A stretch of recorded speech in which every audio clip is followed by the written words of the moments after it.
Hi friends, welcome to our channel. నేను మీ వీణ. నేను ఈరోజు మన ఛానల్లో కర్నూలు స్పెషల్ ఉగ్గాని చూపించబోతున్నాను. ఈ కర్నూలులో బాగా ఫేమస్. ఏ ఫంక్షన్ అయినా ఏ అకేషన్ అయినా సరే టిఫిన్కి మాత్రం ఖచ్చితంగా ఈ ఉగ్గాని ఉండాల్సిందే. తర్వాత మనం ఉగ్గానికి పొడి ప్రిపేర్ చేసుకోవాలండి.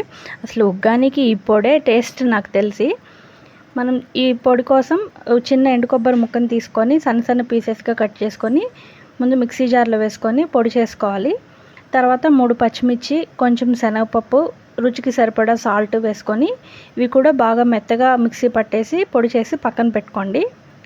కారం వచ్చేసి కొంచెం తక్కువగానే వేసుకోండి, ఎక్కువ తినేవాళ్ళైతే ఎక్కువ వేసుకోవచ్చు. తర్వాత దీనికి ఒక పెద్ద ఉల్లిపాయ, 2 మీడియం సైజ్ టమాటాలు ముక్కలుగా కట్ చేసుకొని పక్కన పెట్టుకోండి. తర్వాత ఒక పెద్ద గిన్నె తీసుకొని దాంట్లో సగంకి వాటర్ తీసుకోండి. మనం తీసుకున్న క్వాంటిటీని బట్టి మరమరాలు వాటర్లో వేసుకొని ఒక 1 మినిట్ పాటు అలా ఉంచి తర్వాత మొత్తం వాటర్ అన్ని పిండేసేసి ఒక ప్లేట్లో వేసుకోండి. తర్వాత ఈ మరమరాల్లో ఒక 1/2 టీ స్పూన్ పసుపు, మనం ముందుగా ప్రిపేర్ చేసుకున్న పొడిని కొంచెం తక్కువగానే వేసుకోండి. పొడి తక్కువ ఉంటేనే టేస్ట్ బాగుంటుంది. పొడి వేసుకొని బాగా మొత్తం కలిసేటట్టు కలుపుకోండి. ఇక్కడే ఒకసారి కొంచెం టేస్ట్ చూడండి, సాల్ట్ కానీ లేదంటే పొడి కానీ ఇంకొంచెం వేయాల్సి వస్తుందేమోనని చూసుకొని సరిపోకపోతే మళ్ళీ వేసుకొని బాగా కలిపేసి పక్కన పెట్టుకోండి. నాకైతే కొంచెం సాల్ట్ తక్కువైంది, అందుకని నేను మళ్ళీ వేసి కలుపుకుంటున్నాను.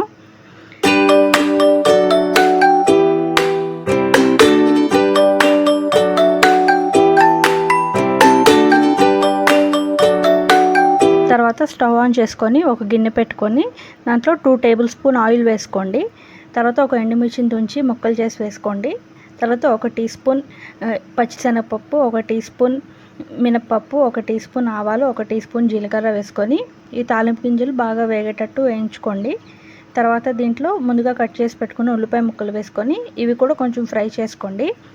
ఉల్లిపాయలు కొంచెం ఫ్రై అయిన తర్వాత దీంట్లో కరివేపాకు, ముందుగా కట్ చేసి పెట్టుకున్న టమాటాలు వేసుకొని టమాటాలు బాగా మగ్గేంత వరకు ఫ్రై చేసుకోండి. టమాటాలు మనకి బాగా మగ్గిన తర్వాత దీంట్లో మనం ముందుగా మరమరాలు అవి కలిపి పెట్టుకున్నాం కదా, ఆ మరమరాలు వేసుకొని ఒక 2 మినిట్స్ పాటు ఫ్రై చేసుకోండి. 2 మినిట్స్ ఫ్రై అయితే అప్పుడు టేస్ట్ బాగుంటుంది. ఈ మరమరాలు కూడా మొత్తం బాగా కలిసిపోయి ఫ్రై అయిపోతే మనకి ఉగ్గాని రెడీ అయిపోయినట్టేనండి. తర్వాత మనం స్టవ్ ఆఫ్ చేసేసి ఒక సర్వింగ్ ప్లేట్ తీసుకొని ఉగ్గానీని ఆ ప్లేట్లో సర్వ్ చేసుకొని వేడివేడిగా తింటే చాలా బాగుంటుందండి. ఉగ్గాని వచ్చేసి వేడివేడిగానే తినాలి, అప్పుడే దాని టేస్ట్ బాగుంటుంది. నాకైతే ఉగ్గాని చాలా ఇష్టం. అలాగే మీలో ఎంతమందికి ఉగ్గాని అంటే ఇష్టమో నాకు తప్పకుండా కామెంట్ చేసి చెప్పండి.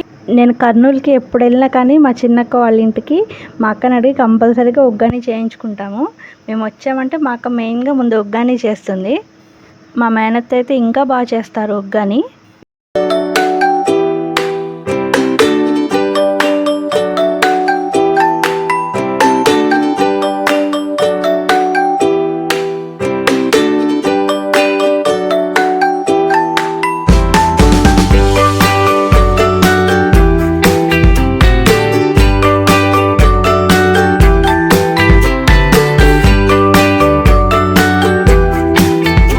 అలాగే మా వీడియోస్ కనుక మీకు నచ్చితే మా వీడియోస్ని లైక్ చేయండి, షేర్ చేయండి, కామెంట్ చేయండి.